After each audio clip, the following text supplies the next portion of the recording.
Wenn Allah, der Erhabene, die Gläubigen im heiligen Koran aufruft, ist sein Ruf oft mit der Erfüllung ihres mündlichen Glaubensbekenntnisses verbunden. Denn ein mündliches Glaubensbekenntnis ohne Taten hat im Islam wenig Wert. Taten sind der Beweis, den man erbringen muss, um in beiden Welten Belohnung und Gnade zu erlangen.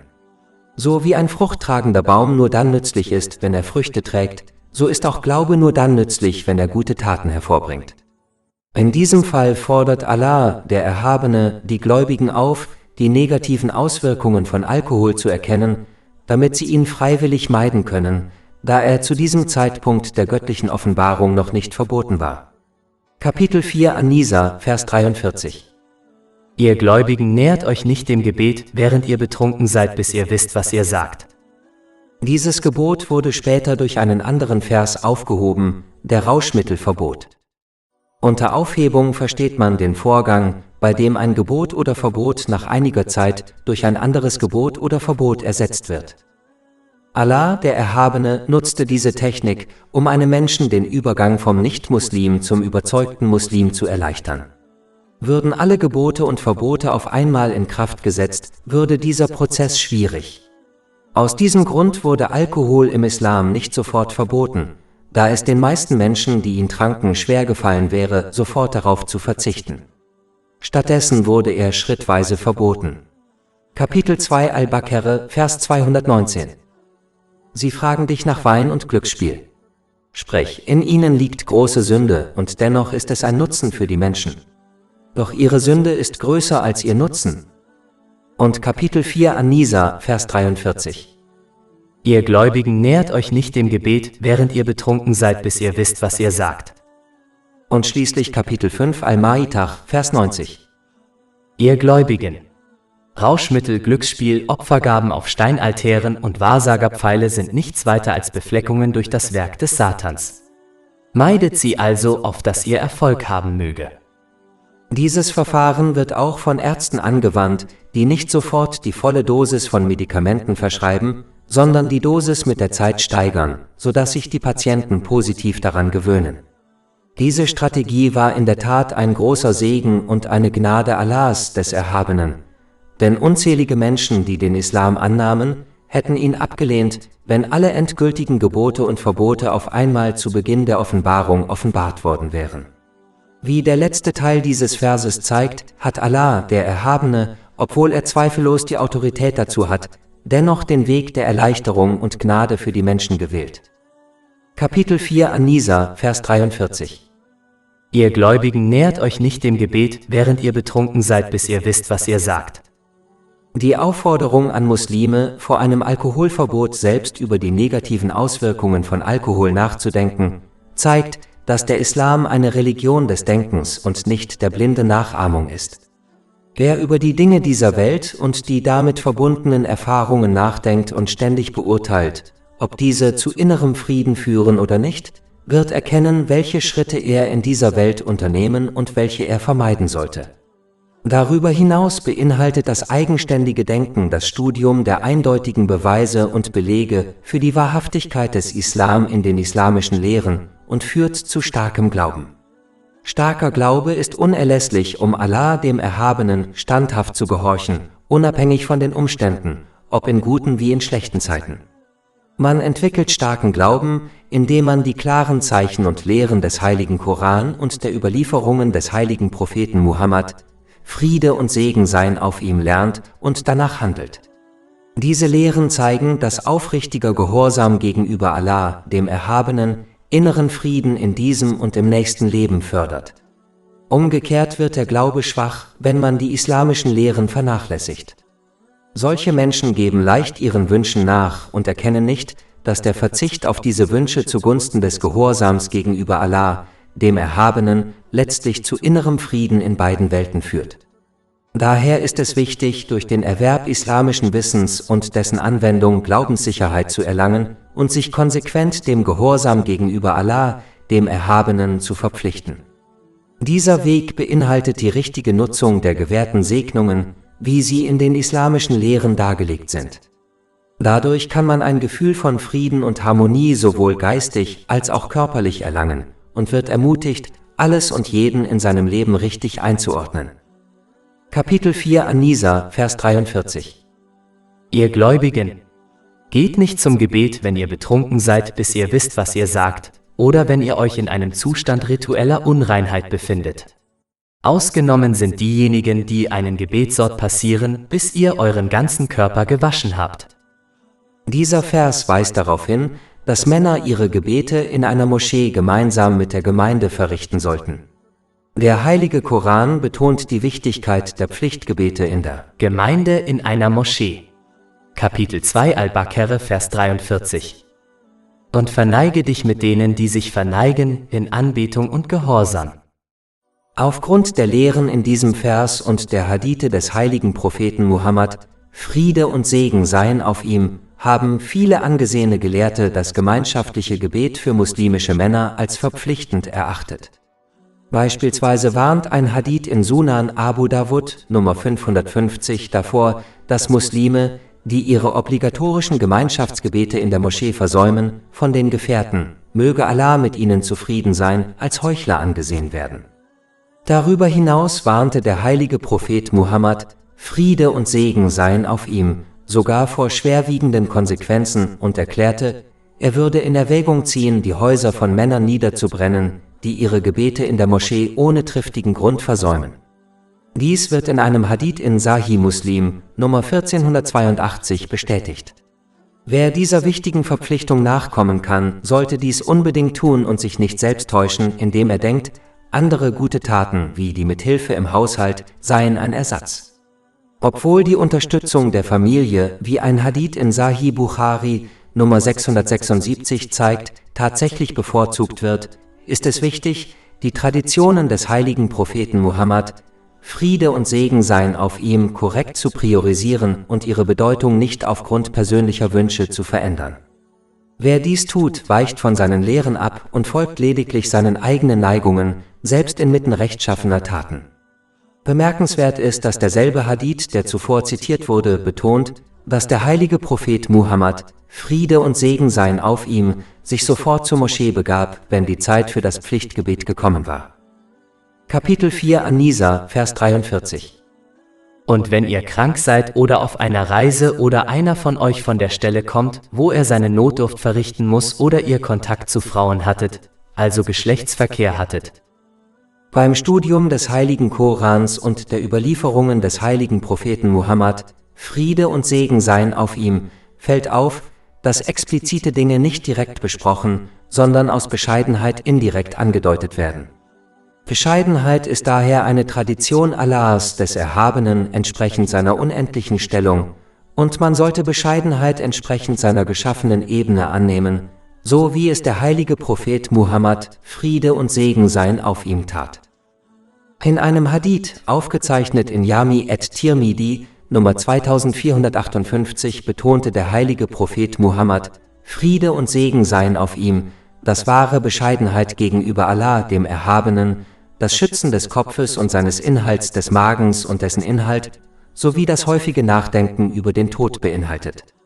Er schloss mit der Feststellung, dass diejenigen, die das Jenseits anstreben, den Schmuck der materiellen Welt aufgeben müssen. Dieser Hadith veranschaulicht, dass Sittsamkeit über bloße Kleidung hinausgeht, sie durchdringt alle Aspekte des Lebens. Zum Schutz des Kopfes gehört es, Zunge, Augen, Ohren und sogar die eigenen Gedanken vor sündigen und trivialen Beschäftigungen zu bewahren. Das Vermeiden trivialer Dinge ist entscheidend, da sie am Tag des jüngsten Gerichts oft zur Reue führen und den ersten Schritt zur Sünde darstellen können. Selbst wenn man glaubt, seine Worte und Ansichten vor anderen verbergen zu können, kann man sie vor Allah, dem Erhabenen, nicht verbergen. Daher zeugt der Schutz dieser Körperteile von echter Sittsamkeit.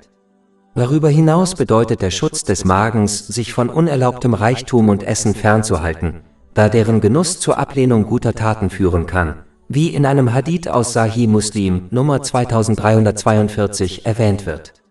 So wie die eigenen Absichten die innere Grundlage des Islam bilden, liegt die äußere Grundlage des Islam im Erwerb und der Verwendung des Erlaubten. Bescheidenheit vor Allah, dem Erhabenen, beinhaltet auch ein beständiges Gedenken an den Tod.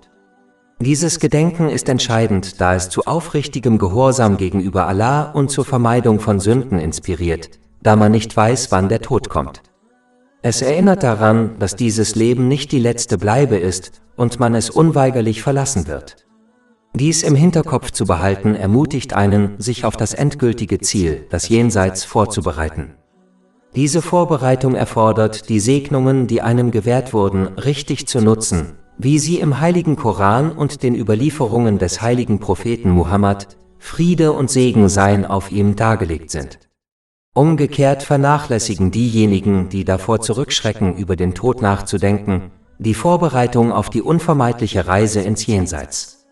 Stattdessen konzentrieren sie sich möglicherweise ganz auf die Suche nach Genuss und die Verschönerung ihres Lebens in dieser Welt.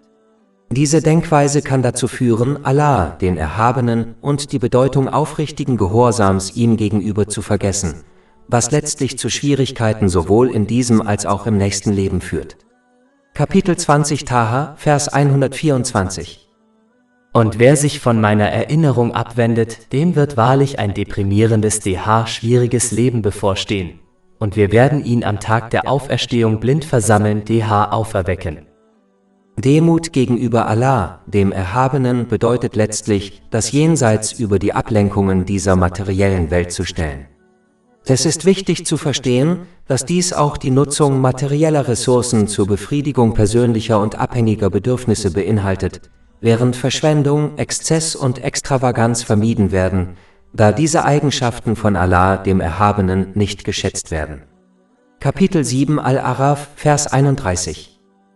Dort esst und trinkt, doch übertreibt nicht. Wahrlich, er mag die Maßlosen nicht.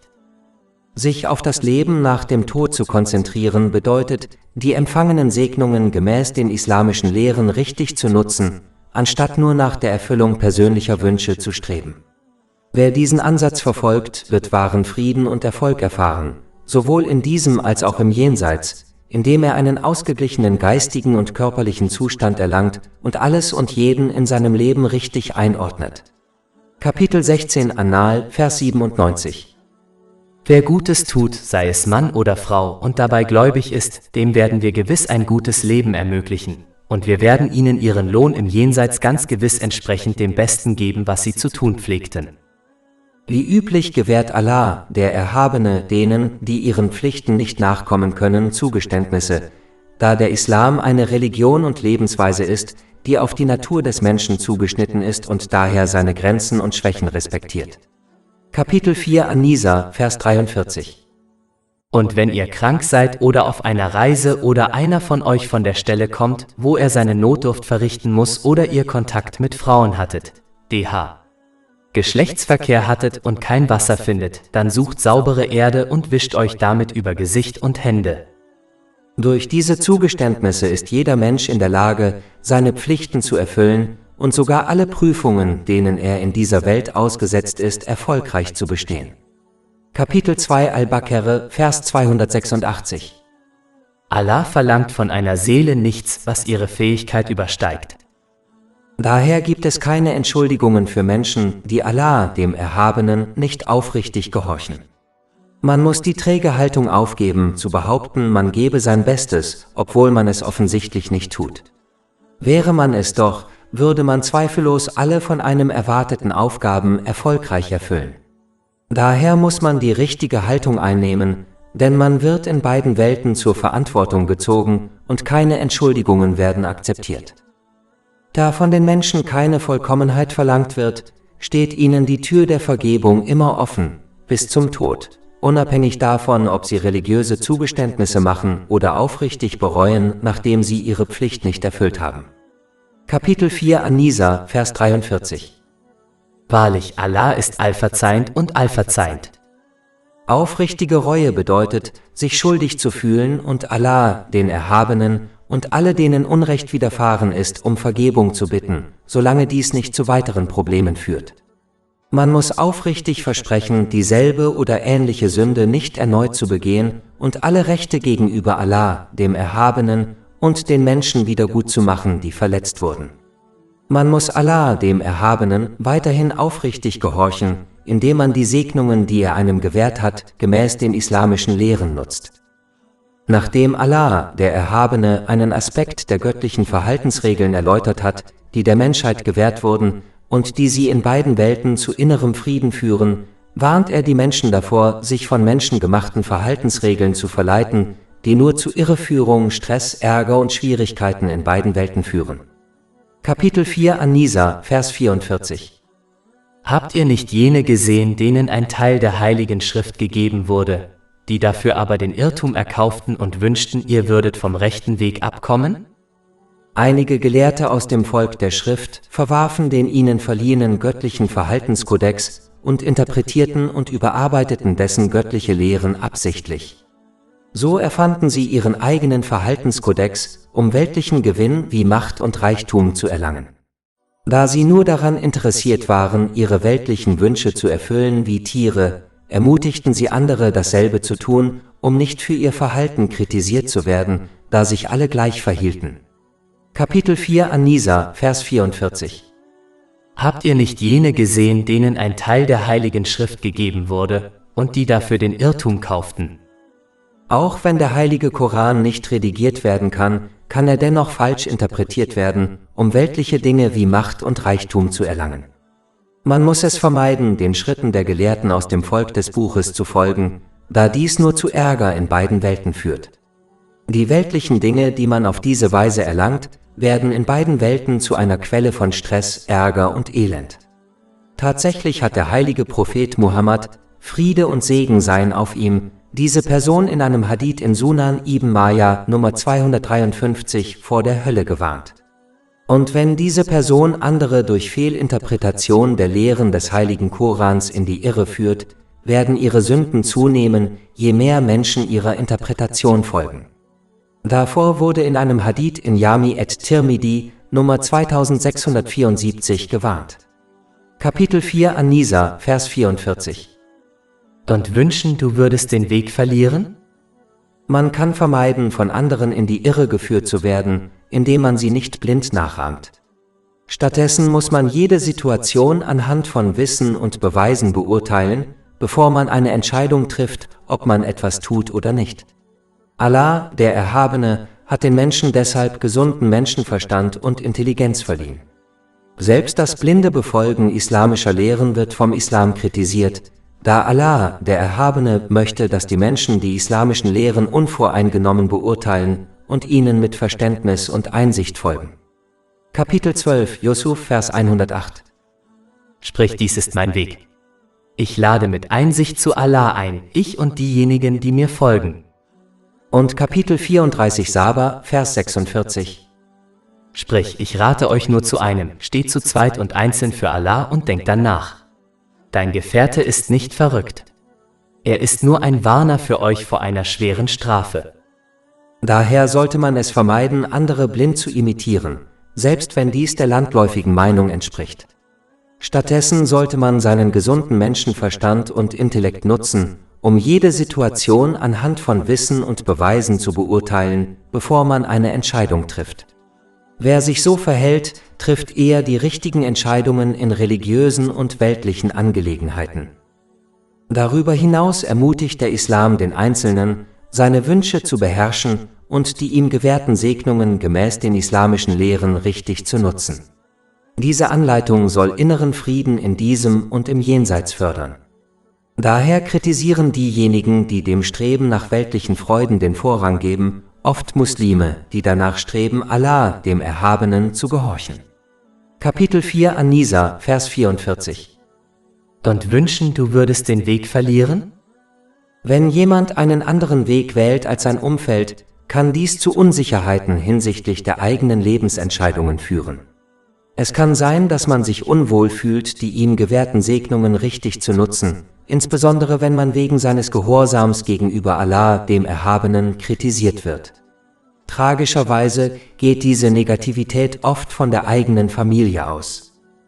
Darüber hinaus neigt die Gesellschaft, beeinflusst von sozialen Medien, Mode und vorherrschenden kulturellen Normen dazu, auf diejenigen herabzublicken, die nach islamischen Prinzipien leben wollen. Diese Gegenreaktion wurzelt in der Sorge, dass ein wahres Bekenntnis zum Islam ihre Fähigkeit, Reichtum und Einfluss zu erlangen, beeinträchtigen könnte. Islamkritische Branchen wie die Alkohol- und Unterhaltungsindustrie arbeiten aktiv daran, Menschen vom Islam abzuhalten und Muslime davon abzuhalten, ihrem Glauben treu zu bleiben. Dies ist ein Hauptgrund für die weit verbreitete negative Darstellung des Islam auf verschiedenen Plattformen. Wenn sich jemand den islamischen Lehren verschreibt, die Selbstbeherrschung und den richtigen Umgang mit den ihm gewährten Segnungen befürworten, können sich diejenigen, die ihren ungezügelten Wünschen nachgehen, bedroht fühlen. Dies kann dazu führen, dass versucht wird, andere vom Islam oder der Ausübung seiner Prinzipien abzubringen und stattdessen einen hedonistischeren Lebensstil zu fördern. Bestimmte Aspekte des Islam, wie die Kleiderordnung für Frauen, werden oft gezielt kritisiert. Es ist leicht zu erkennen, dass ihre Einwände einem tieferen Problem mit der islamischen Botschaft der Selbstdisziplin entspringen. So kritisieren sie beispielsweise die islamische Kleiderordnung, ignorieren aber ähnliche Vorschriften in Berufen wie Polizei, Militär, Gesundheitswesen und Bildung. Diese selektive Kritik offenbart eine Schwäche ihrer Argumentation.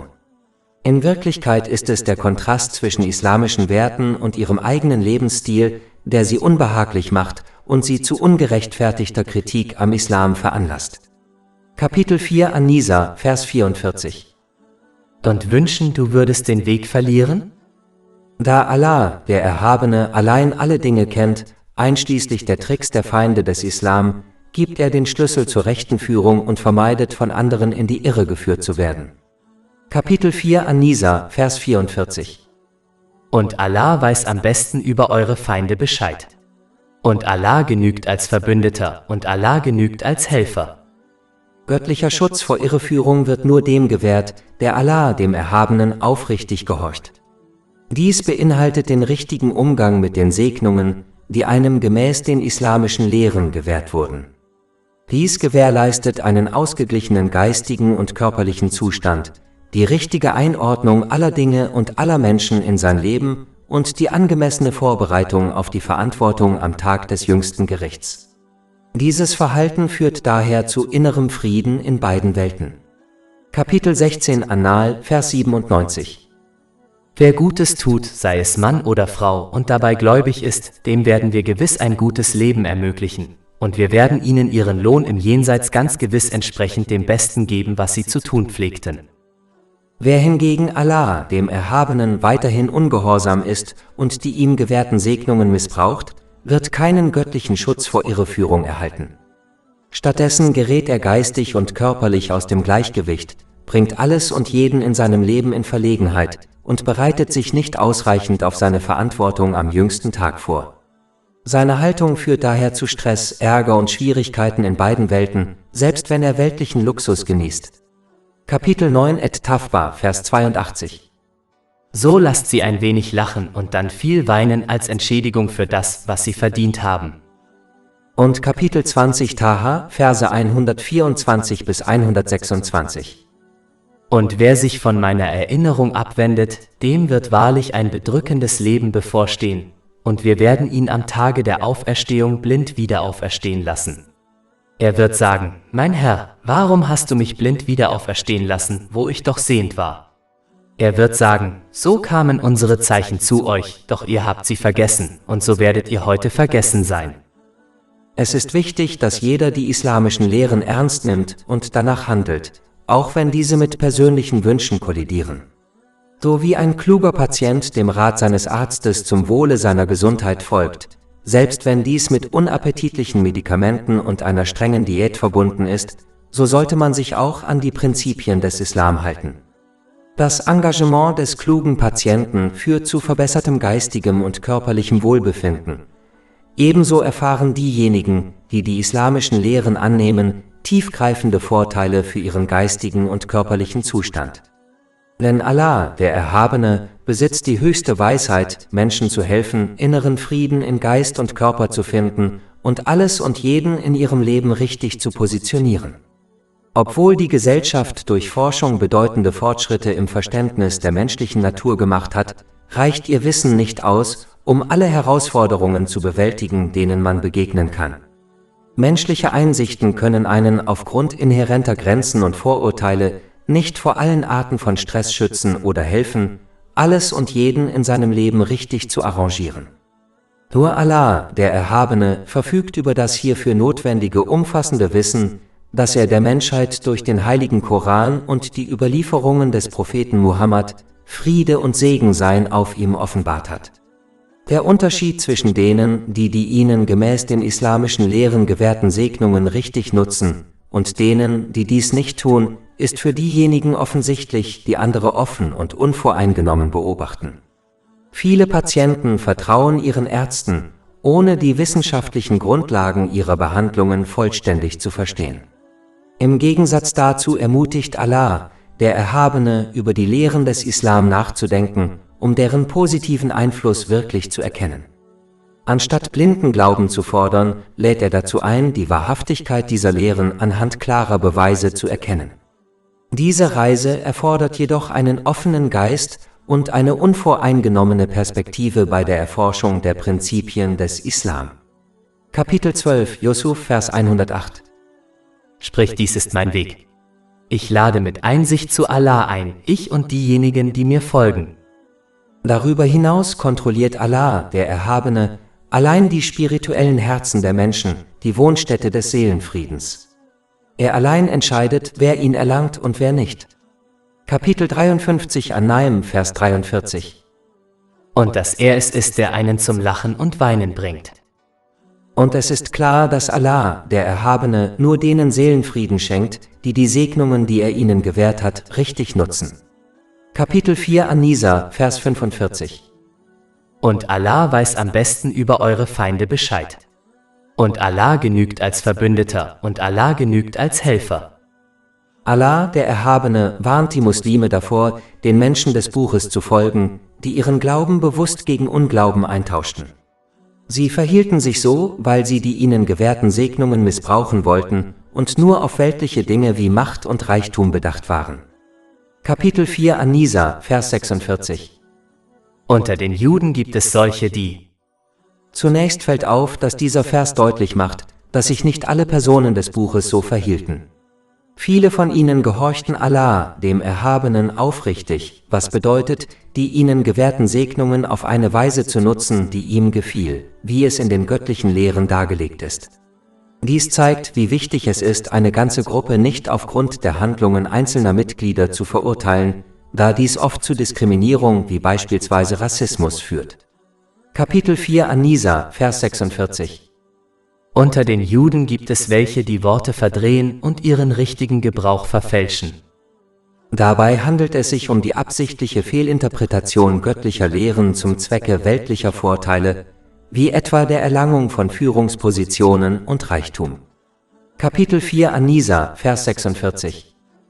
Unter den Juden gibt es welche, die Worte verdrehen und sagen, wir hören und gehorchen nicht.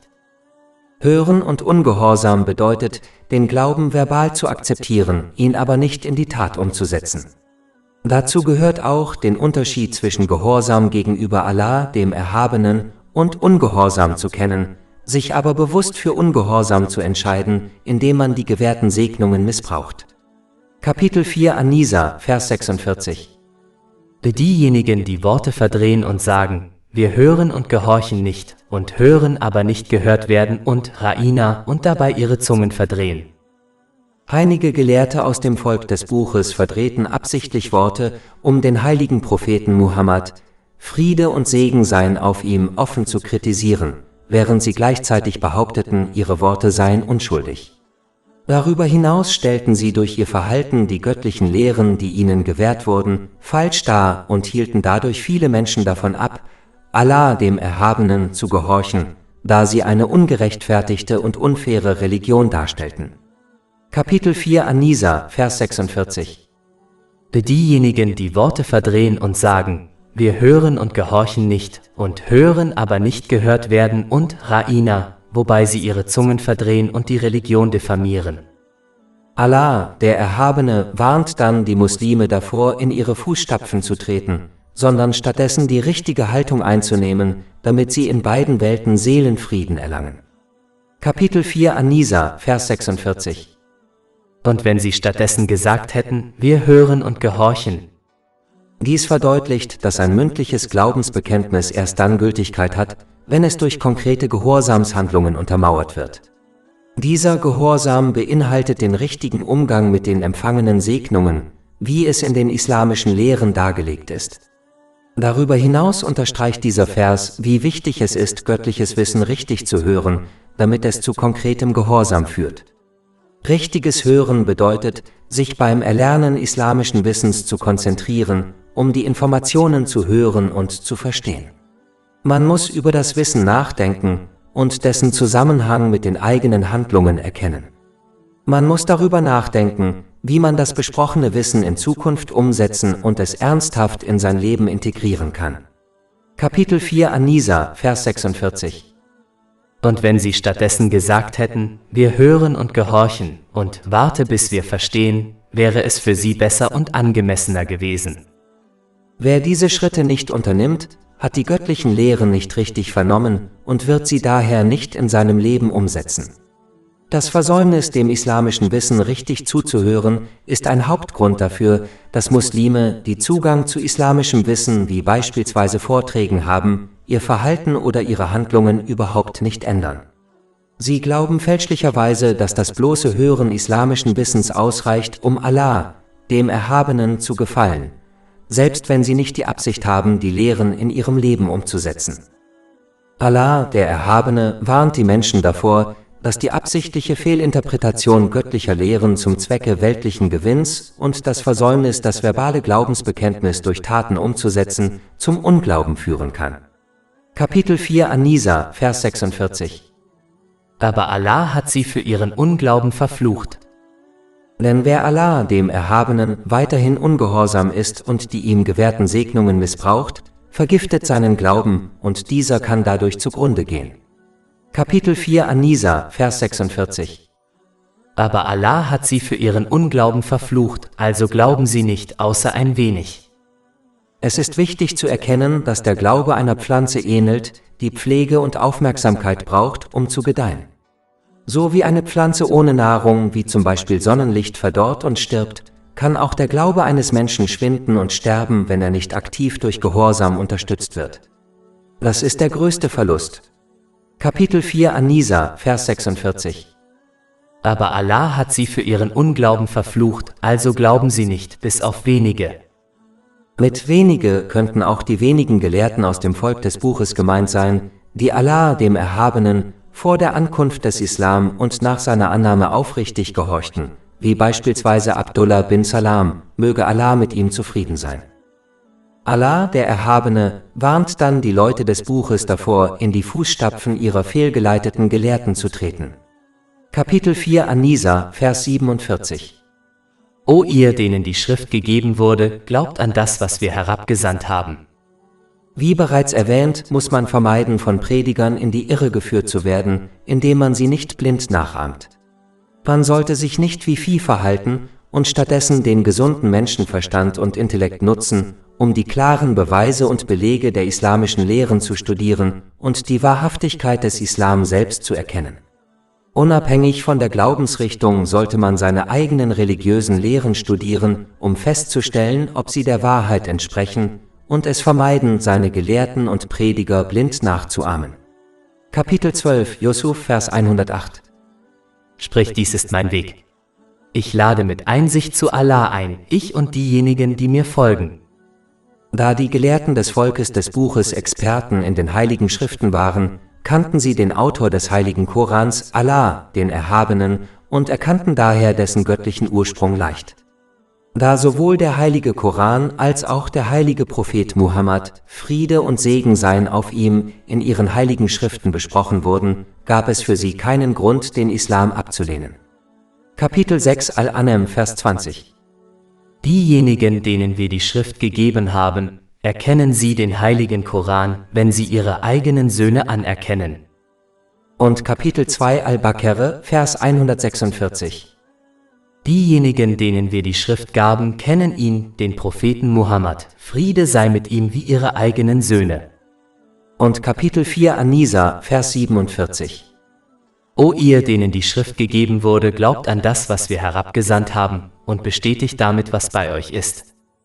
Darüber hinaus bestätigte der heilige Koran die unveränderten und korrekten Lehren der früheren heiligen Schriften und korrigierte die überarbeiteten Lehren. Da der heilige Prophet Muhammad, Friede und Segen seien auf ihm, die früheren heiligen Schriften nicht studierte, was weder die Leser des Buches noch die Nichtmuslime Mekkas bestritten, konnte er die überarbeiteten oder unveränderten Lehren der heiligen Schriften nicht kennen, was ein weiterer Beweis für den göttlichen Ursprung des heiligen Korans war. Kapitel 29 Al-Ankabut, Vers 48. Und du hast davor keine Schrift vorgetragen und auch keine mit deiner rechten Hand geschrieben. Sonst hätten die Fälscher Zweifel gehabt. Allah, der Erhabene, warnte die Menschen des Buches, dass, wenn sie die islamischen Lehren weiterhin ablehnten und ignorierten, ihr Verhalten ihre spirituellen Herzen versiegeln würde und sie infolgedessen nicht in der Lage wären, die rechte Führung zu erkennen oder danach zu handeln. Kapitel 4 An-Nisa, Vers 47. O ihr, denen die Schrift gegeben wurde, glaubt an das, was wir herabgesandt haben, um das zu bestätigen, was bei euch ist, bevor wir die Gesichter auslöschen und sie auf den Rücken kehren. Laut einem Hadith in Sunan Ibn Majah Nummer 4244 wird jedes Mal, wenn ein Mensch eine Sünde begeht, ein dunkler Fleck in sein spirituelles Herz eingeschrieben. Mit zunehmender Zahl der Sünden umhüllt diese Dunkelheit sein spirituelles Herz und hindert es daran, die wahre Führung in diesem Leben zu erkennen und ihr zu folgen. Kapitel 83 Al-Mutaffifin, Vers 14. Nein, vielmehr hat der Makel ihrer Verdienste ihre Herzen bedeckt. Eine Gruppe von Kindern Israels missachtete die Heiligkeit des Sabbats, des Samstags, eines Tages, an dem sie unter anderem nicht nach Nahrung jagen durften. Sie begannen, betrügerische Mittel anzuwenden, um den Sabbat zu umgehen, indem sie vor dem Sabbat Netze, Seile und künstliche Wasserbecken zum Fischen auslegten. Als es am Samstag wie üblich viele Fische gab, blieben die Fische für den Rest des Samstags in den Seilen und Netzen gefangen. In der Nacht nach dem Sabbat sammelten sie die Fische ein.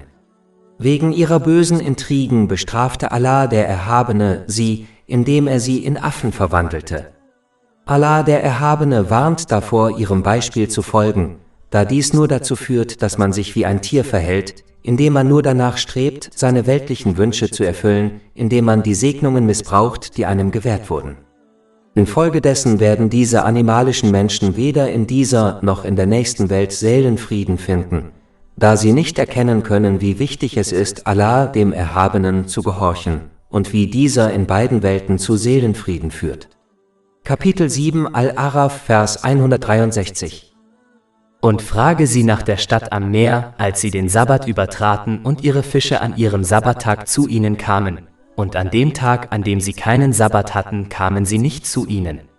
So stellten wir sie auf die Probe, weil sie sich widersetzten. Und Kapitel 4 An-Nisa, Vers 47. Oder verfluche sie, wie wir die Sabbatbrecher verflucht haben. Es ist wichtig zu verstehen, dass Allah, der Erhabene, alle Dinge kontrolliert, einschließlich der spirituellen Herzen der Menschen, der Wohnstätte des Seelenfriedens. Er allein entscheidet, wer ihn erlangt und wer nicht. Kapitel 53 An-Naim, Vers 43. Und dass er es ist, der einen zum Lachen und Weinen bringt. Daher muss man akzeptieren, dass man den Konsequenzen seines Handelns nicht entgehen kann und Allah, dem Erhabenen, aufrichtig gehorchen, indem man die ihm gemäß den islamischen Lehren gewährten Segnungen richtig nutzt. Dies gewährleistet einen ausgeglichenen geistigen und körperlichen Zustand, ermöglicht es, alles und jeden in seinem Leben richtig einzuordnen und sich gleichzeitig angemessen auf die Verantwortung am Tag des jüngsten Gerichts vorzubereiten. Dieses Verhalten führt zu innerem Frieden in beiden Welten. Beharrt man jedoch auf seinem Ungehorsam, indem man die ihm gewährten Segnungen missbraucht, gelangt man in einen unausgeglichenen geistigen und körperlichen Zustand und ordnet alles und jeden in seinem Leben falsch ein. Sein Verhalten führt daher zu Stress, Ärger und Schwierigkeiten in beiden Welten, selbst wenn man weltlichen Luxus genießt. Diese beiden Folgen werden deutlich, wenn man diejenigen betrachtet, die Allah dem Erhabenen aufrichtig gehorchen, und diejenigen, die dies nicht tun. Kapitel 4 An-Nisa, Vers 47. Und der Befehl Allahs wird immer ausgeführt. Allah, der Erhabene, forderte dann die Gelehrten aus dem Volk des Buches auf, trotz ihrer schweren Sünden und im weiteren Sinne alle Menschen aufrichtig zu bereuen, da die Tür der Vergebung allen Menschen bis zu ihrem Tod offen steht. Kapitel 4 An-Nisa, Vers 48.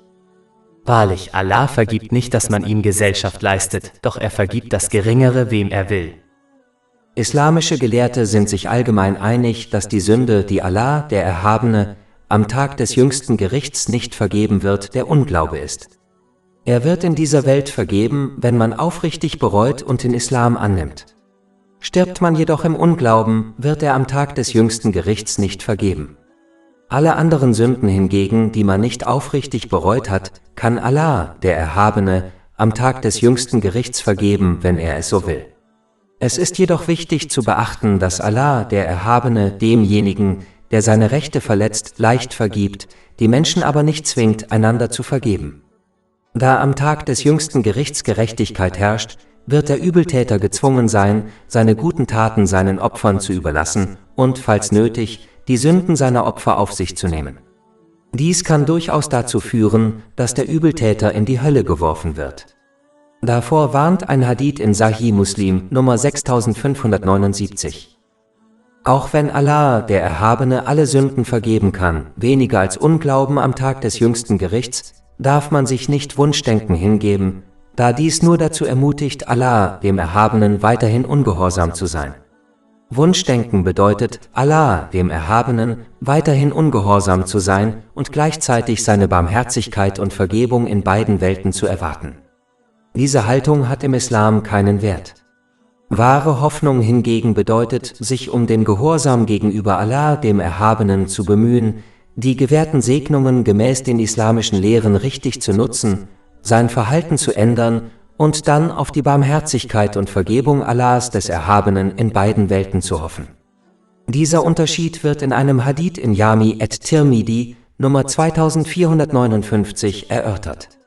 Daher muss man diesen Unterschied erkennen und sicherstellen, dass man echte Hoffnung auf die Barmherzigkeit und Vergebung Allahs des Erhabenen hegt und Wunschdenken vermeidet, da es weder in dieser noch in der nächsten Welt hilft. Wer sich dem Wunschdenken hingibt, kann schließlich feststellen, dass er diese Welt ohne seinen Glauben verlässt, da er weiterhin Allah, dem Erhabenen, ungehorsam war und die ihm gewährten Segnungen missbrauchte. Der Glaube ist wie eine zarte Pflanze, die Pflege und Aufmerksamkeit braucht, um zu gedeihen. So wie eine Pflanze Nahrung wie Sonnenlicht und Wasser zum Gedeihen benötigt, so verlangt auch der Glaube nach Nahrung durch Gehorsam. Vernachlässigt man diese Pflege, kann der Glaube verkümmern und sterben, was zu einem tiefen Verlust führt.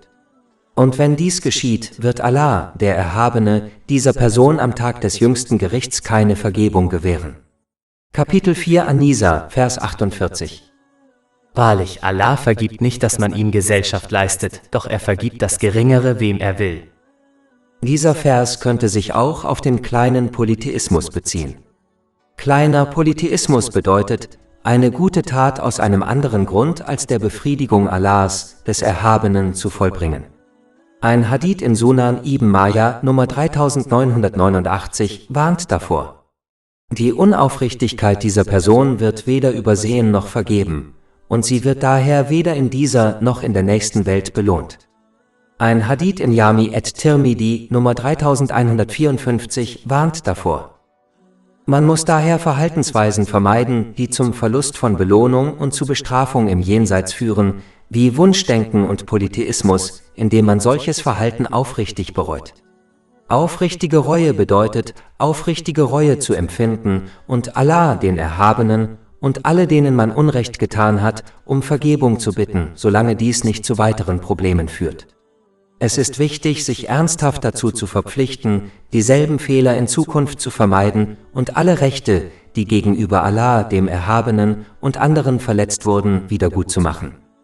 Darüber hinaus muss man sich bemühen, Allah, dem Erhabenen, treu zu gehorchen, indem man die Segnungen, die er einem gewährt hat, gemäß den islamischen Grundsätzen nutzt. Kapitel 4 An-Nisa, Vers 48. Wahrlich, Allah vergibt nicht, dass man ihm Gesellschaft leistet, doch er vergibt das Geringere, wem er will. Allah, der Erhabene, wird den Unglauben am Tag des jüngsten Gerichts nicht vergeben, da er den Sinn des Lebens in dieser Welt zunichte machen würde. Kapitel 67 Al-Mulk, Vers 2. Er, der den Tod und das Leben erschaffen hat, um euch zu prüfen, wer von euch in der Tat besser ist. Wenn alle Studierenden eine Prüfung bestehen würden, obwohl einige durchgefallen sind, wäre die Prüfung sinnlos. Der Sinn einer Prüfung besteht darin, zwischen denen zu unterscheiden, die es verdienen, zu bestehen, und denen, die es verdienen, durchzufallen. Wenn Allah, der Erhabene, Ungläubigen erlaubt, mit den Gläubigen ins Paradies einzutreten, würde dies die beiden Gruppen gleichstellen, was eindeutig Gerechtigkeit und Fairness widerspricht. Kapitel 45 Al-Jathiyah, Vers 21. Oder meinen etwa jene, die Böses tun, wir würden sie denen gleichstellen, die glauben und rechtschaffene Werke tun, im Leben und im Tod. Schlimm ist das, worüber sie richten. Obwohl Allah, der Erhabene, allbarmherzig ist, widerspricht seine Barmherzigkeit nicht seiner Gerechtigkeit und Fairness, da dies zu negativem Verhalten führen würde, wovon er frei ist. Ein weltlicher Richter würde scharf kritisiert und seines Amtes enthoben werden, wenn er jedem Verbrecher vergeben würde, ohne ihn zu bestrafen. Wie kann man dann ein solches Verhalten von Allah, dem Erhabenen, dem besten Richter, erwarten? In dieser Welt kann man ohne Mühe und Anstrengung keinen weltlichen Erfolg erreichen, wie zum Beispiel Arzt zu werden. Da der Eintritt ins Paradies ein viel größerer Erfolg ist als jeder weltliche Erfolg, erfordert er ein gewisses Maß an Anstrengung. Der Mindestaufwand für den Eintritt ins Paradies ist der Glaube, selbst wenn man mit seinem Glauben Sünden begangen hat. Darüber hinaus ist Unglaube ein klarer Akt der Missachtung des eigenen Schöpfers und Erhalters und eine klare Ablehnung ihres Schöpfungszwecks. Kapitel 51 Ad-Dariyat, Vers 56. Und ich habe die Djinn und die Menschheit nur erschaffen, damit sie mir dienen, mir gehorchen. Wer seinen Schöpfer Allah, den Erhabenen, ablehnt, verdient es, am Tag des jüngsten Gerichts von ihm abgelehnt zu werden. Wer den Zweck seiner Schöpfung nicht erfüllt, verdient es, am Tag des jüngsten Gerichts verworfen zu werden, so wie eine Erfindung, die ihren Schöpfungszweck nicht erfüllt, als Fehlschlag abgestempelt und verworfen wird. Ein Nicht-Muslim ist der ewigen Strafe in der Hölle unterworfen, da sein flüchtiges Dasein auf Erden durch seinen mangelnden Glauben an Allah, den Erhabenen, beeinträchtigt wird, der im Widerspruch zu seiner ewigen Einheit steht. Folglich sind die Auswirkungen dieses Unglaubens auch im Jenseits fortwährend. Man sollte sich nicht täuschen lassen und denken, Allah, der Erhabene, vergebe unbegrenzt, so dass er auch Polytheismus vergeben müsse. Tatsächlich gilt die vollständige Vergebung aller Sünden nur demjenigen, der an die Einheit Allahs, des Erhabenen, glaubt. Wer nicht an seine Einheit glaubt, glaubt per Definition nicht an die unbegrenzte Barmherzigkeit und Vergebung Allahs, des Erhabenen, da er die Fähigkeit besitzt, anderen als Allah, dem Erhabenen, zu vergeben und Barmherzigkeit zu gewähren. Entweder glaubt man an die Einheit Allahs, des Erhabenen, und glaubt damit an seine unendliche Vergebung, die alle Sünden überwinden kann. Oder man glaubt nicht an die Einheit Allahs, des Erhabenen, und glaubt damit nicht an seine unendliche Vergebung. Wenn man nicht an die Unendlichkeit seiner Vergebung glaubt, gilt seine Vergebung nicht für einen, und er wird seinen Polytheismus nicht vergeben, es sei denn, man bereut aufrichtig. Wer sich für den Unglauben entscheidet, wird auch andere dazu ermutigen, dasselbe zu tun, da seine Entscheidung als Freiheit erscheint, obwohl sie Täuschung ist. Denn wahre Freiheit führt zu innerem Frieden. Wer jedoch weiterhin Allah, dem Erhabenen, ungehorsam ist und die ihm gewährten Segnungen missbraucht, wird keinen inneren Frieden erlangen. Stattdessen wird er geistig und körperlich aus dem Gleichgewicht geraten und alles und jeden in seinem Leben vernachlässigen. Dies führt zu Stress, Ärger und Schwierigkeiten in beiden Welten, selbst wenn er weltlichen Luxus genießt. Da dieses Verhalten der Welt als Freiheit präsentiert werden kann, werden viele Menschen ihm folgen. Folglich wird ein Mensch, der sich für den Unglauben an Allah, den Erhabenen, entscheidet, viele andere dazu bewegen, ebenfalls Unglauben zu wählen. Dieser Mensch verdient daher sein Schicksal im Jenseits. Kapitel 4 An-Nisa, Vers 48. Und wer Allah andere zur Seite stellt, hat gewiss eine gewaltige Sünde begangen. Da die gesamte Schöpfung Allah, dem Erhabenen, gehört und unter seiner vollständigen Kontrolle und Gerichtsbarkeit steht, hat der Mensch keine andere Wahl, als sich an seine Regeln zu halten. So wie ein Mensch in Schwierigkeiten gerät, wenn er sich nicht an die Regeln der Regierung eines Landes hält, so wird er in beiden Welten in Schwierigkeiten geraten, wenn er sich nicht an die Regeln des Herrschers des Universums hält. Man kann ein Land verlassen, wenn man mit dessen Regeln nicht zufrieden ist, aber man kann nicht an einen Ort fliehen, an dem die Regeln und die Gerichtsbarkeit Allahs des Erhabenen nicht gelten. Man kann zwar die Regeln seiner Gesellschaft ändern, aber niemals die Regeln Allahs des Erhabenen. So wie ein Hausbesitzer die Regeln des Hauses bestimmt, selbst wenn andere diese Regeln ablehnen, so gehört auch das Universum Allah dem Erhabenen, und daher bestimmt er allein die Regeln dieses Universums, ob die Menschen diese Regeln mögen oder nicht. Daher muss man sich um seiner selbst willen an diese Regeln halten. Wer diese Tatsache versteht, wird die Gebote Allahs des Erhabenen befolgen und danach streben, ihm zu gehorchen, indem er die ihm gewährten Segnungen auf eine Weise nutzt, die ihm gefällt, wie es im heiligen Koran und den Überlieferungen des heiligen Propheten Muhammad, Friede und Segen seien auf ihm dargelegt ist. Man kann entweder danach streben, die Weisheit hinter den Geboten und Verboten Allahs des Erhabenen zu verstehen, um zu verstehen, wie sie einem selbst und der Gesellschaft nützen und wie sie in beiden Welten zu innerem und körperlichem Frieden führen, oder man kann seinen eigenen Begierden nachgeben und die Lehren des Islam ablehnen. Wer sich jedoch nicht an die islamischen Regeln hält, sollte sich darauf vorbereiten, die Konsequenzen seiner Entscheidung in beiden Welten zu tragen, und keine Einwände, Proteste oder Beschwerden werden ihn retten. Kapitel 18 Al-Kahf, Vers 29. Und spricht, die Wahrheit ist von eurem Herrn. Wer also will, der glaube, und wer will, der sei ungläubig. Wahrlich, wir haben für die Frevler ein Feuer bereitet, das sie umgibt. Und wenn sie um Hilfe rufen, wird ihnen mit Wasser geholfen, das wie trübes Öl aussieht und ihr Gesicht verbrennt. Schlecht ist das Getränk und schlimm ist der Ruheort. Kapitel 4 An-Nisa, Vers 49. Haben sie die nicht gesehen? Der Anfang dieses Verses weist darauf hin, wie wichtig es ist, eine egozentrische Haltung zu vermeiden, bei der man immer nur an das eigene Leben und insbesondere an die eigenen Probleme denkt. Wer sich so verhält, versäumt es, die Lehren aus der allgemeinen Geschichte, seiner eigenen persönlichen Geschichte und der Situation seiner Mitmenschen zu ziehen.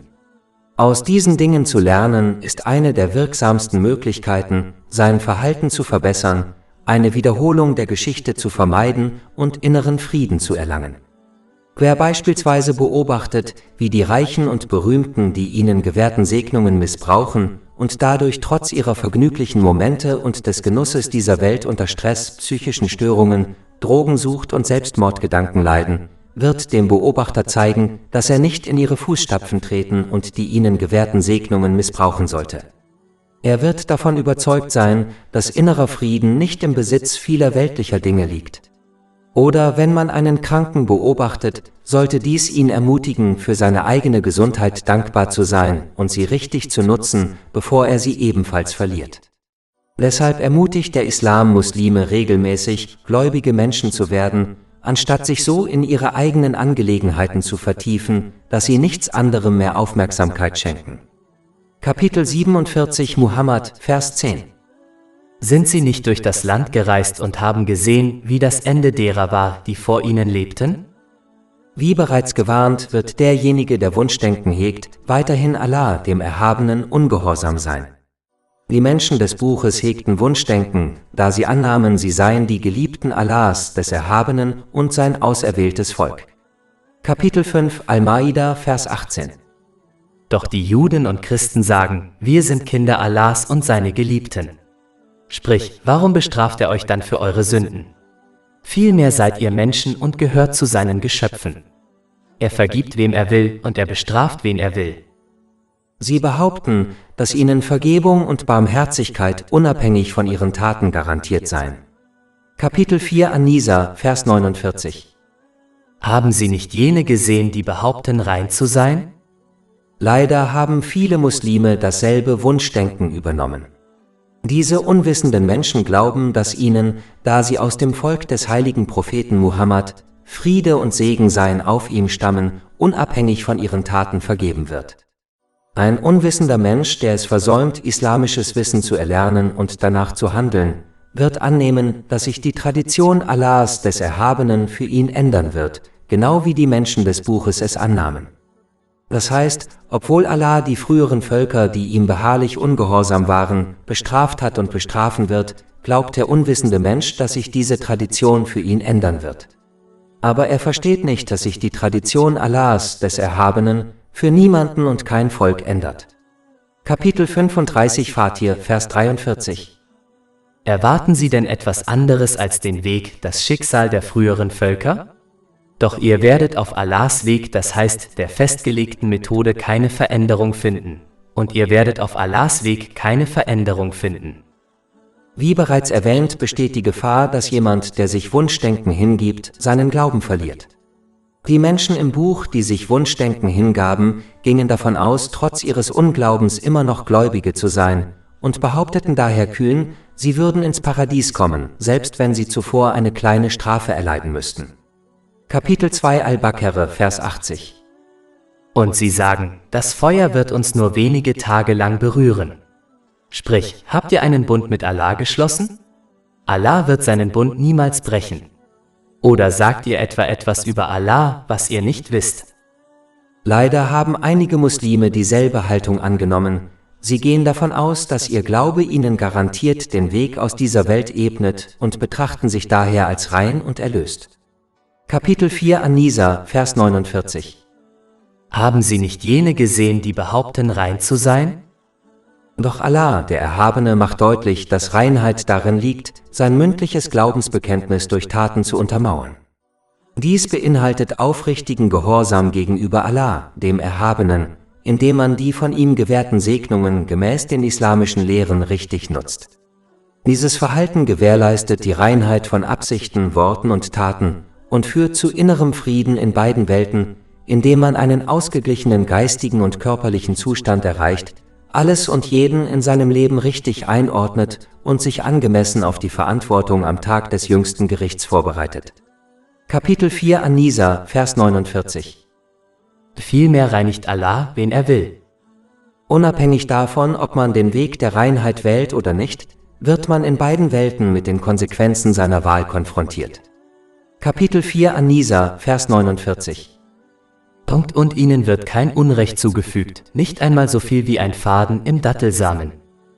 Wie bereits erwähnt, schreibt jemand, der Wunschdenken annimmt, eine besondere Beziehung zu Allah, dem Erhabenen, zu haben und daher Erlösung zu erlangen, selbst wenn er ihm weiterhin ungehorsam ist, Allah, dem Erhabenen, Ungerechtigkeit und Ungerechtigkeit zu.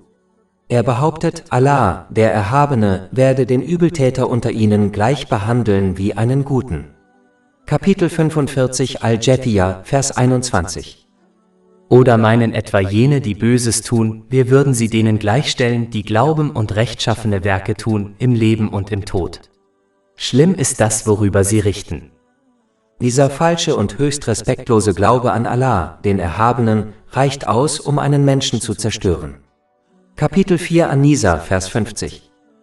Seht, wie sie Unwahrheiten über Allah erfinden, und das genügt als offenkundige Sünde.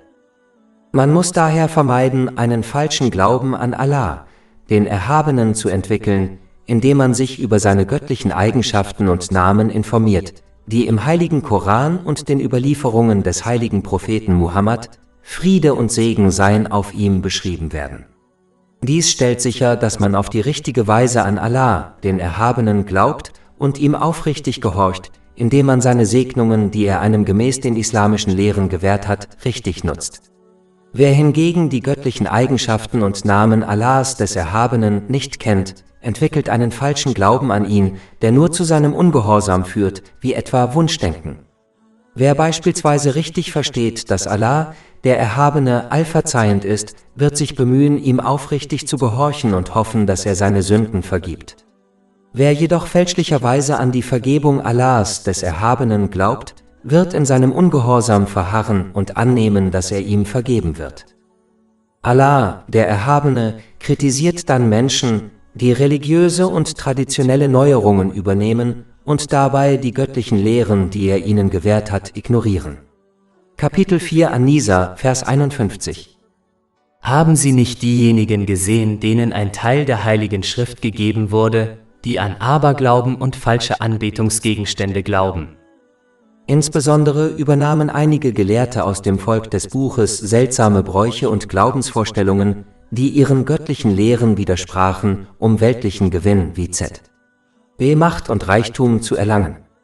Leider verhalten sich viele Muslime so, da sie in religiösen und kulturellen Neuerungen ertrinken und diese den islamischen Lehren vorziehen.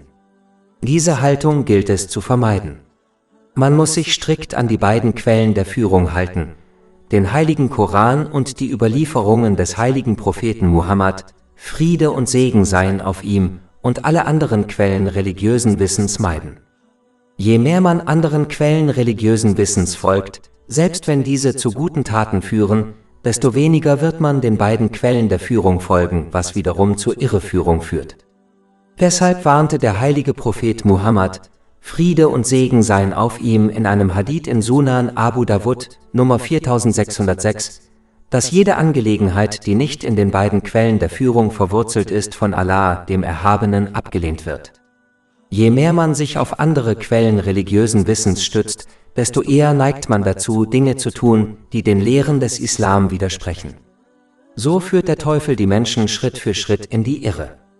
Beispielsweise wird einer Person in Schwierigkeiten geraten, bestimmte spirituelle Übungen durchzuführen, die den Lehren des Islam widersprechen und sie in Frage stellen. Da diese Person unwissend ist und sich regelmäßig auf andere Quellen religiösen Wissens stützt, tappt sie leicht in diese Falle und beginnt, spirituelle Übungen durchzuführen, die den Lehren des Islam direkt widersprechen. Sie beginnt sogar, Dinge über Allah, den Erhabenen, und das Universum zu glauben, die ebenfalls den Lehren des Islam widersprechen, wie etwa der Glaube, dass Menschen oder übernatürliche Wesen ihr Schicksal bestimmen können, da ihr Wissen nicht aus den beiden Quellen der Führung stammt. Einige dieser fehlgeleiteten Praktiken und Überzeugungen sind eindeutig Unglaube, wie zum Beispiel die Ausübung schwarzer Magie. Kapitel 2 Al-Baqarah, Vers 102. Nicht Salomon war ungläubig, sondern die Teufel waren ungläubig und lehrten die Menschen Zauberei und das, was den beiden Engeln in Babylon, Harut und Marut, offenbart wurde. Doch sie, die beiden Engel, lehren niemanden, ohne zu sagen, wir sind eine Prüfung, darum werdet nicht ungläubig durch Zauberei. So kann ein Muslim seinen Glauben verlieren, ohne es zu merken, da er die Gewohnheit hat, auf andere Quellen religiösen Wissens zurückzugreifen. Deshalb tritt man in die Fußstapfen des Teufels, wenn man auf religiöse Neuerungen zurückgreift, die nicht in den beiden Quellen der Führung verwurzelt sind. Kapitel 2 Al-Baqarah, Vers 208. Ihr Gläubigen, nehmt den Islam vollständig an und folgt nicht den Schritten Satans. Er ist euch wahrlich ein offenkundiger Feind. Im Allgemeinen gelangt jemand, der an religiösen Neuerungen festhält, irgendwann zu der Annahme, er sei recht geleitet. Infolgedessen kritisiert er offen die Muslime, die sich strikt an die Lehren der beiden Quellen der Rechtleitung halten, den heiligen Koran und die Überlieferungen des heiligen Propheten Muhammad, Friede und Segen seien auf ihm. Kapitel 4 An-Nisa, Vers 51. Und über die Ungläubigen sagen, diese sind hinsichtlich des Weges besser geführt als die Gläubigen? Im 3. Jahr nach der Auswanderung des heiligen Propheten Muhammad, Friede und Segen auf ihm, nach Medina besuchte ein jüdischer Gelehrter und aggressiver Feind des Islam, Kabi bin Ashraf, Mekka, um die dortige Bevölkerung weiter gegen den Islam aufzuhetzen. Ein nicht-muslimischer Führer Mekkas fragte ihn, wer von Allah dem Erhabenen mehr Rechtleitung und Gunst besäße, die Götzendiener Mekkas oder der heilige Prophet Muhammad, Friede und Segen auf ihm, und der Islam. KB antwortete, die Götzendiener Mekkas seien mehr rechtgeleitet. Dies war eine dumme Antwort, denn als jüdischer Gelehrter wusste er genau, dass Götzenanbetung weit von der rechten Rechtleitung entfernt war. Bei dieser Gelegenheit offenbarte Allah der Erhabene Kapitel 4 An-Nisa, Vers 51. Hast du nicht jene gesehen, denen ein Teil der Schrift gegeben wurde, die aber an Aberglauben und falsche Anbetungsgegenstände glauben und über die Ungläubigen sagen, diese sind hinsichtlich des Weges besser geführt als die Gläubigen? Dies wurde in Imam Ibn Kathīrs Leben des Propheten Band 3 Seite 7 erörtert. Dieses Ereignis warnt davor, seinen Glauben für weltlichen Gewinn zu kompromittieren. Die weltlichen Dinge, die man dadurch erlangt wie Reichtum, werden zu einer Quelle von Stress, Ärger und Elend, auch wenn man sich dessen nicht bewusst ist. Infolgedessen wird man nie inneren Frieden finden, selbst wenn man sich vergnügt und weltlichen Luxus genießt. Kapitel 9 Et-Tafba, Vers 82. So lasst sie ein wenig lachen und dann viel weinen als Entschädigung für das, was sie verdient haben. Und Kapitel 20 Taha, Verse 124 bis 126. Und wer sich von meiner Erinnerung abwendet, dem wird wahrlich ein bedrückendes Leben bevorstehen, und wir werden ihn am Tage der Auferstehung blind wieder auferstehen lassen. Er wird sagen, mein Herr, warum hast du mich blind wieder auferstehen lassen, wo ich doch sehend war? Er wird sagen, so kamen unsere Zeichen zu euch, doch ihr habt sie vergessen, und so werdet ihr heute vergessen sein. Darüber hinaus wird derjenige, der islamisches Wissen absichtlich missbraucht, in einem Hadith in Sunan ibn Majah Nummer 253 vor der Hölle gewarnt. Darüber hinaus verbinden die folgenden Verse diese Haltung mit Unglauben. Kapitel 3 Eli Imran, Vers 19. Und diejenigen, denen die Schrift gegeben wurde, unterschieden sich erst, nachdem das Wissen zu ihnen gekommen war, aus Neid und Feindseligkeit untereinander. Und wer die Verse Allahs nicht glaubt? Denn wer die Lehren Gottes absichtlich falsch interpretiert, missbraucht die ihm gewährten Segnungen. Dieses Verhalten vergiftet den Glauben und kann ihn sogar zerstören, ohne dass man es merkt. Es ist wichtig zu verstehen, dass der Glaube wie eine Pflanze ist, die vor Sünden geschützt werden muss, um zu überleben. So wie eine Pflanze, die nicht vor schädlichen Dingen geschützt wird, stirbt, so kann auch der Glaube eines Menschen sterben, wenn er nicht versäumt, in Sünden zu verharren. Daher ist es für Muslime lebenswichtig, die Lehren Gottes nicht absichtlich falsch zu interpretieren, um ihre weltlichen Wünsche zu befriedigen, da sie sonst diese Welt ohne ihren Glauben verlassen könnten. Dies ist der größte Verlust, da diese Person in dieser und der nächsten Welt Stress, Schwierigkeiten und Probleme erfahren wird. Kapitel 4 An-Nisa, Vers 52. Das sind diejenigen, die Allah verflucht hat. Und für den Allah verflucht, wirst du keinen Helfer finden. Allah, der Erhabene, kritisiert dann diejenigen, die göttliches Wissen absichtlich falsch interpretieren, um weltlichen Gewinn zu erzielen, indem er in Frage stellt, ob sie immun gegen Strafe sind, da sie eine gewisse Kontrolle über das Universum haben und sich daher nach Belieben verhalten können. Kapitel 4 An-Nisa, Vers 53. Oder haben sie einen Anteil an der Herrschaft? Allah, der Erhabene, hebt dann ihre gierige Natur hervor. Allah, der Erhabene, weiß, dass sie, selbst wenn sie die Kontrolle über seine Schätze hätten, den Menschen nichts gewähren würden, aus Angst, sie zu verlieren. Kapitel 4 An-Nisa, Vers 53. Dann, wenn das so wäre, würden sie den Menschen nicht einmal das Körnchen eines Dattelkerns geben.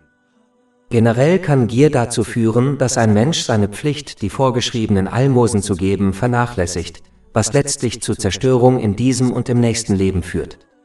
Ein bedeutender Hadith aus Sahih Bukhari Nummer 1403 veranschaulicht diese Konsequenz mit der Warnung, dass diejenigen, die ihre Pflichten vernachlässigen, am Tag des jüngsten Gerichts einer großen Giftschlange begegnen werden, die sie als Strafe für ihre Nachlässigkeit wiederholt beißen wird.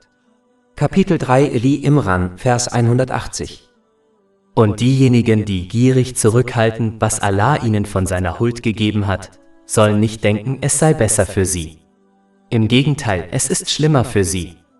Am Tag der Auferstehung wird ihnen das, was sie zurückgehalten haben, um den Hals fallen.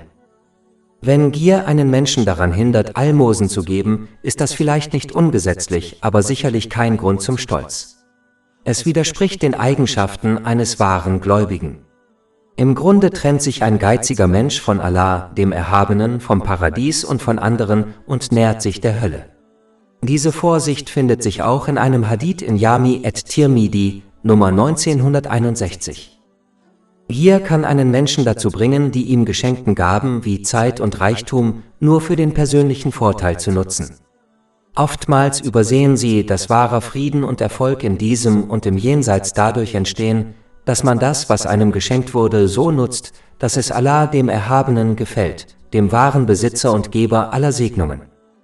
Gierige Menschen neigen dazu, sich auf ihre eigenen Ansprüche zu konzentrieren und die Rechte Allahs, des Erhabenen und anderer leicht zu vernachlässigen. Diese Haltung kann zu Stress und Problemen in diesem und im nächsten Leben führen, da sie die Rechte Allahs und ihrer Mitmenschen nie vollständig anerkennen und gleichzeitig glauben, dass ihre eigenen Rechte auch von anderen missachtet werden. Darüber hinaus kann eine gierige Person andere dazu verleiten, ebenfalls gierig zu handeln, um ihr eigenes Verhalten zu verschleiern. Daher ist es ratsam, gierigen Menschen aus dem Weg zu gehen, da ihre Denkweise einen leicht auf denselben Weg führen könnte. Allah, der Erhabene, kritisiert dann den Neid, den die Leute des Buches gegenüber dem heiligen Propheten Muhammad, Friede und Segen seien auf ihm, hegten. Kapitel 4 An-Nisa, Vers 54. Oder beneiden sie die Menschen um das, was Allah ihnen von seiner Huld gewährt hat? Die Anhänger des Buches waren neidisch darauf, dass der heilige Prophet Muhammad, Friede und Segen seien auf ihm, ein Nachkomme des heiligen Propheten Ismael, Friede sei auf ihm, war, anstatt wie sie ein Nachkomme seines Bruders, des heiligen Propheten Ischak, Friede sei auf ihm, zu sein. Da ihre gesamte Religion auf die Bedeutung der Abstammung ausgerichtet war, die ihnen ihrer Ansicht nach ihre Überlegenheit gegenüber dem Rest der Menschheit verlieh, konnten sie einen heiligen Propheten, Friede und Segen seien auf ihm, aus einer anderen Abstammung nicht akzeptieren und ihm folgen. Dies hätte ihren selbstgebastelten Überlegenheitskomplex nur zerstört. Was die Nichtmuslime Mekkas betrifft, so wussten sie als Meister der arabischen Sprache, dass der heilige Koran nicht die Worte eines Geschöpfes waren. Und da sie 40 Jahre mit dem heiligen Propheten Muhammad, Friede und Segen seien auf ihm, verbracht hatten, bevor er sein Prophetentum verkündete, wussten sie, dass er kein Lügner war. Kapitel 10 Yunus, Vers 16. Denn ich war schon ein Leben lang unter euch. Wollt ihr denn nicht vernünftig sein? Die Adligen der nichtmuslimischen Mekka konnten es nicht ertragen, den heiligen Propheten Muhammad, Friede und Segen seien auf ihm, der ein armes Waisenkind war, zu akzeptieren und ihm zu folgen, obwohl er dem edelsten Stamm angehörte. Da sie nach Führung, Macht und Reichtum strebten, wurden sie neidisch, als der heilige Prophet Muhammad, Friede und Segen seien auf ihm, das Prophetentum verkündete und ihm Führung und Überlegenheit über die gesamte Schöpfung zusprach. Kapitel 4 An-Nisa, Vers 54. Oder beneiden sie die Menschen um das, was Allah ihnen von seiner Huld gewährt hat? Neid ist eine schwere Sünde, die um jeden Preis vermieden werden muss. Er ist eine schwere Sünde, da der Neider die Entscheidung Allahs, des Erhabenen, direkt in Frage stellt. Er verhält sich, als hätte Allah, der Erhabene, einen Fehler begangen, indem er jemand anderem statt ihm einen bestimmten Segen gewährt hat. Wer seinen Neid verbal und körperlich gegen den Neider auslebt, zerstört nur seine eigenen guten Taten. Davor warnt ein Hadith in Sunan Ibn Majah Nummer 4210. Erlaubter Neid liegt vor, wenn man einen ähnlichen Segen wie jemand anderen erlangen möchte, ohne dass dieser das ihm Gewährte verliert. Obwohl diese Art des Neides erlaubt ist, ist sie nur in religiösen Angelegenheiten lobenswert und in weltlichen Angelegenheiten tadelnswert. So beschrieb beispielsweise der heilige Prophet Muhammad, Friede und Segen seien auf ihm, in einem Hadith in Sahih Muslim, Nummer 1896, zwei Fälle von rechtmäßigem und lobenswertem Neid. Man kann jemanden beneiden, der sein Wissen richtig anwendet und andere lehrt. Die andere Person, die man beneiden kann, ist die, die rechtmäßigen Reichtum erlangt und ihn auf eine Weise ausgibt, die Allah, dem Erhabenen, gefällt. Man muss Neid vermeiden, indem man versteht, dass es eine schwere Sünde ist, die die Verteilungsentscheidung Allahs, des Erhabenen, in Frage stellt. Man muss verstehen, dass Allah, der Erhabene, jedem Menschen das Beste gewährt. Kapitel 2 Al-Baqarah, Vers 216. Vielleicht hasst ihr etwas und es ist gut für euch. Oder ihr liebt etwas und es ist schlecht für euch. Und Allah weiß es, ihr aber wisst es nicht. Anstatt andere zu beneiden, sollten sie sich darauf konzentrieren, die ihnen gewährten Segnungen so zu nutzen, dass sie Allah, dem Erhabenen, gefallen, wie es im heiligen Koran und den Überlieferungen des heiligen Propheten Muhammad, Friede und Segen seien auf ihm, beschrieben wird. Dies wird zu weiterem Segen, innerem Frieden und Erfolg in beiden Welten führen. Kapitel 14 Ibrahim, Vers 7. Wenn du dankbar bist, werde ich deine Gunst sicherlich steigern. Und Kapitel 16 An-Nahl, Vers 97. Wer Gutes tut, sei es Mann oder Frau, und dabei gläubig ist, dem werden wir gewiss ein gutes Leben ermöglichen, und wir werden ihnen ihren Lohn im Jenseits ganz gewiss entsprechend dem Besten geben, was sie zu tun pflegten. Andere zu beneiden hingegen führt nur dazu, dass man vergisst, Allah, dem Erhabenen, zu gehorchen, was wiederum in beiden Welten zu Problemen führt. Kapitel 20 Taha, Verse 124 bis 126. Und wer sich von meiner Erinnerung abwendet, dem wird wahrlich ein bedrückendes Leben bevorstehen, und wir werden ihn am Tage der Auferstehung blind wieder auferstehen lassen. Er wird sagen, mein Herr, warum hast du mich blind wieder auferstehen lassen, wo ich doch sehend war? Er wird sagen, so kamen unsere Zeichen zu euch, doch ihr habt sie vergessen, und so werdet ihr heute vergessen sein. Der beneidete Muslim muss gegenüber den verbalen und physischen Handlungen seines Neiders geduldig bleiben und sich nur im Rahmen des Islam verteidigen. Geduld bedeutet, sich nicht in Worten und Taten zu beschweren und Allah, dem Erhabenen, aufrichtig zu gehorchen. Dies bedeutet, die ihm gewährten Segnungen auf eine Weise zu nutzen, die ihm gefällt, wie es im heiligen Koran und den Überlieferungen des heiligen Propheten Muhammad, Friede und Segen seien auf ihm, dargelegt ist. So sucht man Zuflucht bei Allah, dem Erhabenen, vor seinem Neider. Kapitel 113 Al-Falaq, Verse 1 und 5. Sprich, ich suche Zuflucht beim Herrn der Morgenröte und vor dem Bösen eines Neiders, wenn er neidisch ist. Allah, der Erhabene, wird sie dann vor den negativen Auswirkungen ihres Neides schützen, auch wenn ihnen dies nicht klar ist, da Allah, der Erhabene, gemäß seinem unendlichen Wissen und seiner Weisheit handelt und nicht gemäß dem sehr begrenzten Denken der Menschen. Allah, der Erhabene, kritisierte dann die Leute des Buches für ihren Neid auf den heiligen Propheten Muhammad, Friede und Segen seien auf ihm, da dieser unangebracht war.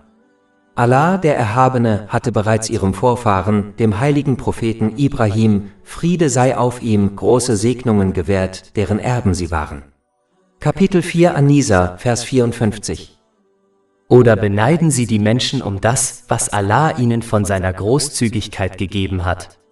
Doch wir hatten der Familie Abrahams bereits die Schrift und die Weisheit gegeben und ihnen ein großes Königreich verliehen.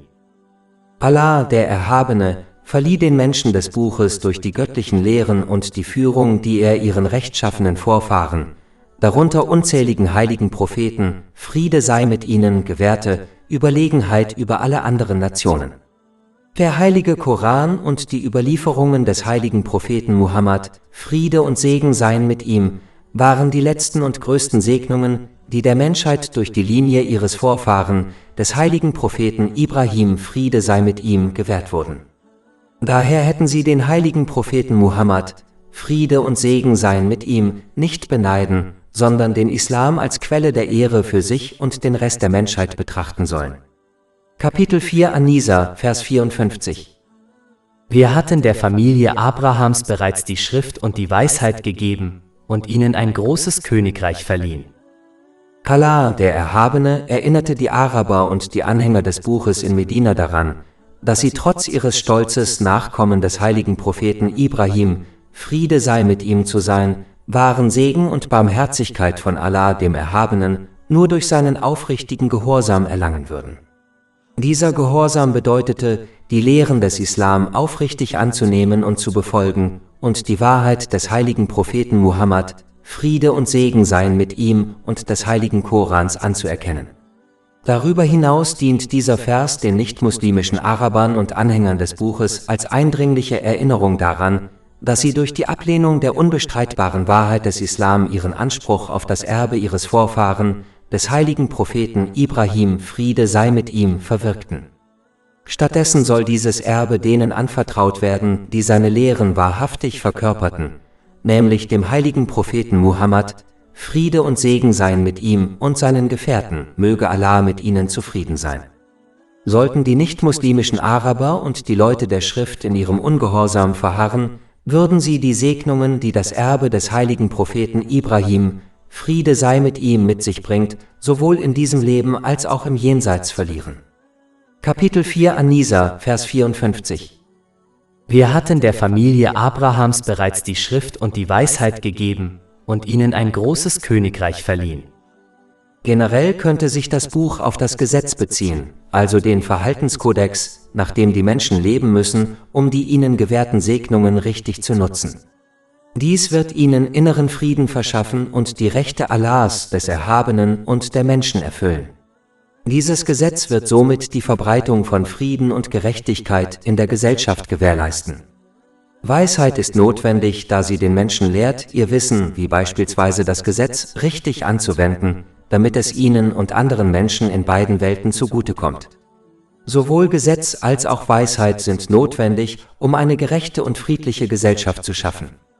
Gesetz ohne Weisheit kann leicht missverstanden werden, da Menschen Gesetzeslücken finden, um anderen Unrecht zuzufügen. Weisheit ohne Gesetz führt dazu, dass Menschen einen Verhaltenskodex annehmen, der ihrer eigenen Definition von Recht und Gerechtigkeit entspricht. Wie bereits erwähnt, werden alle von Menschen geschaffenen Verhaltenskodizes aufgrund mangelnden Wissens, mangelnder Erfahrung, mangelnder Weitsicht und aufgrund von Vorurteilen, ob absichtlich oder unabsichtlich, niemals zu innerem Frieden führen. Daher wird Weisheit ohne Gesetz auch verhindern, dass man inneren Frieden erlangt und dass sich Frieden und Gerechtigkeit in der Gesellschaft verbreiten, weil die Menschen die Rechte anderer Menschen nicht erfüllen. Allah, der Erhabene, warnt die Menschen in Vergangenheit und Gegenwart, dass es in dieser Welt nur zwei Wege gibt. Der Weg, die göttlichen Lehren anzunehmen und danach zu handeln, stellt sicher, dass sie die ihnen gewährten Segnungen richtig nutzen. Dies gewährleistet ihnen ein ausgeglichenes geistiges und körperliches Gleichgewicht, ermöglicht ihnen, alles und jeden in ihrem Leben richtig einzuordnen und sich gleichzeitig angemessen auf ihre Verantwortung am Tag des jüngsten Gerichts vorzubereiten. Dieses Verhalten wird daher in beiden Welten zu Seelenfrieden führen. Kapitel 16 An-Nahl, Vers 97.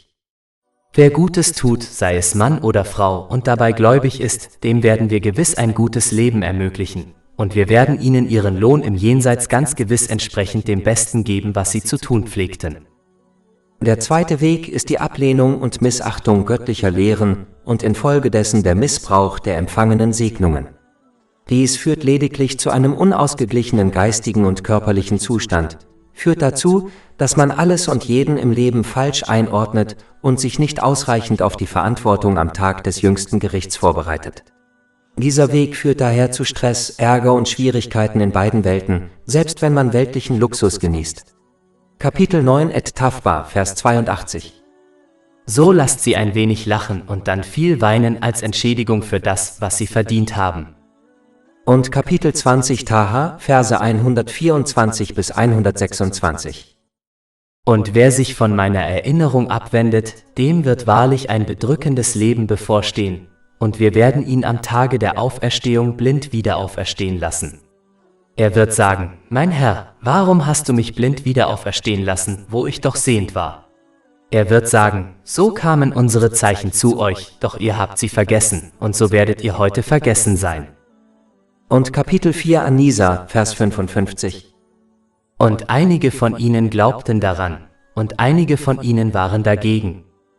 Welchen Weg man auch wählt, den Weg des Seelenfriedens oder den Weg des Stresses, man wird für jede Absicht, Rede und Tat in beiden Welten zur Rechenschaft gezogen. Kapitel 4 An-Nisa, Vers 55. Und die Hölle ist wie ein Feuer genug. Man muss daher vermeiden, den Weg des Stresses zu wählen und die gewährten Segnungen zu missbrauchen, denn der Stress, die Schwierigkeiten und die Schwierigkeiten, denen man in dieser Welt ausgesetzt ist, sind nur ein Bruchteil der Strafe, die im Jenseits auf einen wartet. Wie bereits erwähnt, besteht außerdem die Gefahr, dass ein Muslim, der Allah, dem Erhabenen, weiterhin ungehorsam ist und die gewährten Segnungen missbraucht, seinen Glauben verliert, bevor er diese Welt verlässt. Es ist wichtig zu erkennen, dass der Glaube einer Pflanze gleicht, die durch Gehorsam gepflegt werden muss, um zu gedeihen und zu bestehen. So wie eine Pflanze ohne Sonnenlicht und Pflege verdorrt und stirbt, so kann auch der Glaube eines Menschen schwinden und sterben, wenn er nicht durch Gehorsam gestärkt wird. Dies führt zum größten Verlust. Kapitel 4 An-Nisa, Vers 56. Wahrlich, diejenigen, die unsere Zeichen nicht glauben, werden wir ins Feuer treiben. Und jedes Mal, wenn ihre Haut durchgebraten ist, werden wir sie durch andere Haut ersetzen, damit sie die Strafe kosten können. Da Allah, der Erhabene, Macht über alle Dinge hat, ist dieses Ende unvermeidlich. Und da Allah, der Erhabene, alles weiß, weiß er, wer dieses Ende verdient und wer nicht. Kapitel 4 An-Nisa, Vers 56. Wahrlich, Allah ist allmächtig und weise. Wer hingegen sein mündliches Glaubensbekenntnis zu Allah, dem Erhabenen, in die Tat umsetzt, indem er die ihm gemäß den islamischen Lehren gewährten Segnungen richtig nutzt, dem wird in dieser Welt Seelenfrieden zuteil, der sich im Jenseits in unvorstellbarem Maße vervielfachen wird. Kapitel 4 An-Nisa, Vers 57. Denjenigen aber, die glauben und rechtschaffene Werke tun, werden wir Gärten gewähren, durch die Bäche fließen. Darin werden sie ewig verweilen. Da das Festhalten am Gehorsam gegenüber Allah, dem Erhabenen, den Wünschen anderer widerspricht, wird ein Muslim feststellen, dass er aufgrund seines Gehorsams gegenüber Allah, dem erhabenen Gefährten, in dieser Welt verliert. Er sollte jedoch dem Gehorsam gegenüber Allah, dem Erhabenen, treu bleiben, da er in beiden Welten zu Seelenfrieden führt und ihm der Verlust von Menschen in dieser Welt durch bessere und reinere Menschen im Jenseits ersetzt wird. Kapitel 4 An-Nisa, Vers 57. Denn dort sind gereinigte Menschen von ähnlicher Natur, und wir werden sie in einen immer dunkler werdenden Schatten einlassen. Über 500 kostenlose E-Books, Hörbücher, Infografiken, Podcasts und Blogs auf unserer Website verfügbar: www.shakepot.com